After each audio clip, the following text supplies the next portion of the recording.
Alright, thanks for clicking on the video. This is Gulpain, back with a little Resident Evil Relaxation.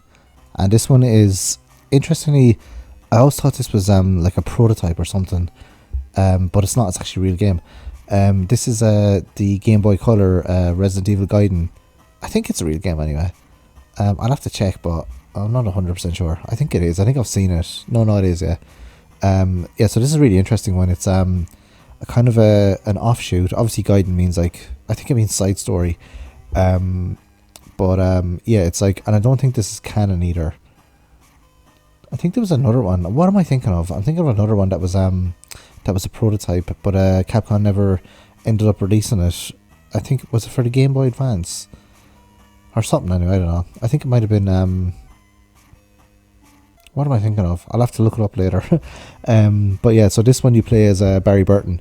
And there's I'll always remember in Resident Evil Survivor where like they mentioned Leon, and I was like, oh, Leon. And you know, like it's like one of the characters that you know from the mainline series. I played Resident Evil 2 like way after it came out, like, but I played Resident Evil 2 first before Resident Evil 1, so I'm kind of more accustomed to like Leon and Claire as opposed to like, you know, Jill, Chris, Barry, and Rebecca. So I'm much more accustomed to like Leon, Ada, Claire, and Sherry as regards to, you know, like looking for characters in a specific game. But because I didn't encounter Chris then until like Resident Evil 5, and then I went back and I played the other games. Obviously I played the other games afterwards as well, like, you know, and I looked up the story and all that. But yeah, this took me a little while to figure out. So basically what you do in this one, in this bad boy, is you go around, you're on a ship and you're looking for, I think you're trying to save Leon or something. But yeah, I'm pretty sure this one isn't canon. They kind of, whatever happens, I didn't finish this game yet. I'm currently playing it. It's really hard. I don't want to look up a guide because I don't like looking up guides for games in general. Like, I like to, you know, spend like 5 hours looking for whatever the light switch on Broken Sword 1, which I spent 5 hours looking for one day. But I like to kind of try and do it myself, and then if I can't, then, you know, like I'll just go look at a guide because it's so easy, so tempting. My phone's right there. But yeah, this one, it keeps stopping and telling you what to do, or like giving you some story, which I think is really good, particularly for the kind of style of game this is. This kind of seems to me like an RPG or something. The way it's just the way they have the battle system, because you stop the battles and then you have to go to like a mini sort of thing. It's like a turn-based RPG when like you encounter an enemy character and then you have to go to like a different kind of area. And there's a little bar at the bottom, and you have to hit I'm assuming you hit the white bits of the bar, and then that hits the zombies, and then they go down, and then the farther the zombies are away, the smaller the bar is, so it's actually more difficult to hit them. But I couldn't find bullets in this at all. I think I eventually found bullets on the left hand side of the map, but I was using the knife. The knife was kind of very effective for me. So, and I got killed loads of times as well. I don't normally play games when I get killed loads. It's like, this is very difficult, or maybe I'm just not used to it. But I think it looks pretty good actually for a Game Boy game. Like, this looks amazing. Like, so I'm thinking this is, I don't know how they did this. Like, but obviously this is one of the most kind of a very recent Game Boy game. Yeah, but this is it's really cool. Like, it's not really Resident Evil. Like, it's kind of, it's like, you know, like a Nintendo Resident Evil or something, like a Super Nintendo Resident Evil. But for what they have, for the you know, the hardware that they have, it's fantastic. There's loads of detail. I know they don't have that many colors either, so they don't, you know, they don't really have much to work with. But I really like this looks like Metal Gear Solid from the NES, to be honest. Like the small character and the, you know, the kind of the cramped area. But yeah, the bit where you have to go and fight the zombies, that looks really good.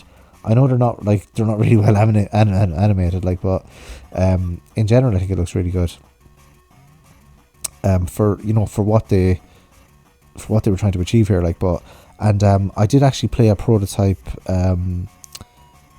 Nintendo Entertainment System, Nintendo Entertainment System, Resident Evil 1, which had a similar sort of style to this, where you kind of have to click the little bar to defeat the zombies.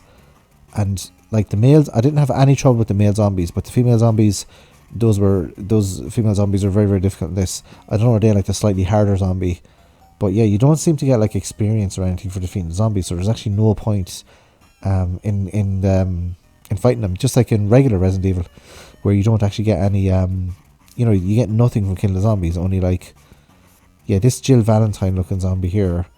I think she killed me a few times. There's multiple female zombies in the same dress here, and all the male zombies are wearing the same clothes as well. So there must be a uniform or something, or there was a sale on, and they all got their clothes in the same sale. But yeah, it's an interesting idea. When you die then, and then you press continue, you like respawn like right in the exact area you died with the same hit points. So like you're right next to the zombies that killed you, and they just attack you again, and then they just kill you again. So I'm not sure what they were thinking with that. And then it seems like any of the zombies that are around the area, they sort of come as well. So they kind of creep up on you, and then you have to end up killing all of them. Then some of the zombies then, when you beat them in the mini game or the subsection, whatever you call it, they end up like crawling on the ground, and then they get back up, which is super annoying as well. But yeah, I'm not sure if you have to go into like, because I'm constantly like, when I was playing this I was constantly on low energy, and I did end up finding like a healing herb eventually, but by the time I used it, I was attacked by more zombies again. They just whooped me. So I think I'm just not good at the battle system here, and I think I need to practice it or something. But yeah, it's really hard. Like maybe there's something I'm not doing. Is there something I'm not doing or something? I don't know. It's probably really easy actually. I'm just an idiot. But yeah, so yeah, it seems to be. So when I was playing it first, I was like, oh, it's going to be kind of like like Dead Aim or something like that, where it's not, where it's on the ship, and then it's, there's going to be some sort of style. But it's it seems to be its own sort of like thing. This game, it's not. I can't say it's similar to any other Resident Evil. Like I always thought like Dead Aim was similar to like Revelations 1. Even though like in Dead Aim you're fighting the zombies, but in Revelations 1 you're fighting those like, I don't know, those weird guys.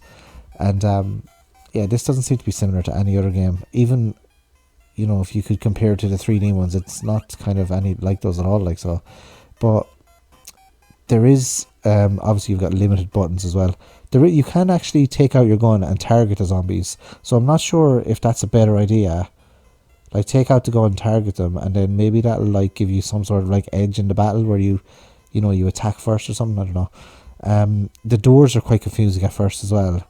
So you kind of have to, when you walk up to a door, like it's not clear what's a door and what isn't a door. Like those things there are not doors that I'm going into there. They're just like places with items. And then if you come across an item on the ground, there's no thing on the ground. Well, a couple of times there's like a green exclamation mark comes up. So you kind of have to watch the bottom of the screen for the old green exclamation mark. And I'm trying to run away from zombies here because if I get into a fight, I'm dead.